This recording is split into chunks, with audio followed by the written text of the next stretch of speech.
Israel Hamas വെടിനിർത്തൽ നടപ്പിലാക്കുമെന്ന് കരുതുന്ന ഘട്ടത്തിൽ പുതിയ മേധാവിയെ പ്രഖ്യാപിച്ച ഹമാസ് ഭീകര നേതൃത്വം. കമാൻഡർ ഈസ് അൽ ദിൻ ഹദാദാണ് പുതിയ ഭീകര നേതാവ്. ഇസ്രായേൽ കൊലപ്പെടുത്തിയ കൊടും ഭീകരൻ മുഹമ്മദ് യഹിയ സിൻവറിന് പകരക്കാരനായിട്ടാണ് ഈസ് അൽ ദിൻ ഹദാദ് ചുമതലയേറ്റത്. ഈസ് അൽ ദിൻ ഹദാദ് ഇസ്രായേലിന്റെ പ്രധാന നോട്ടപ്പുള്ളി തന്നെയാണ്.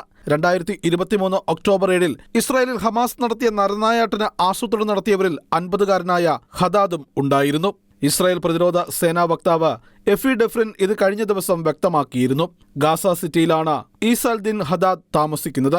ഇസ്രായേലുമായുള്ള യുദ്ധം അവസാനിപ്പിക്കുന്നതിന് മാന്യമായ ഒരു കരാർ മുന്നോട്ട് വയ്ക്കുക, അല്ലെങ്കിൽ രക്തസാക്ഷിത്വ യുദ്ധമോ ആയി മേഖലയിലെ സംഘർഷം മാറുമെന്നും ഹദാദ് ഒരു പ്രസ്താവനയിൽ വ്യക്തമാക്കി. തന്നെയുമല്ല, ഗാസയിൽ യുദ്ധം അവസാനിപ്പിക്കുകയും ഗാസയിൽ നിന്നും ഇസ്രായേൽ സൈന്യത്തെ പിൻവലിക്കുകയും ചെയ്യാതെ ബന്ദികളെ വിട്ടുനൽകില്ല എന്ന നിലപാടാണ് ഈസ് അൽ ദിൻ ഹദാദ് വ്യക്തമാക്കുന്നത്. അതേസമയം ഒക്ടോബർ 7 കിരാതമായ ഭീകരാക്രമണത്തിന് ശേഷം അൽ ജസീറ എന്ന ചാനലിൽ ഹമാസിനെ ന്യായീകരിച്ച് അഭിമുഖം നൽകിയ ഒരേയൊരു ഉന്നത ഹമാസ് കമാൻഡർ എന്ന പേരും ഈസ് അൽ ദിൻ ഹദാദിനുണ്ട്.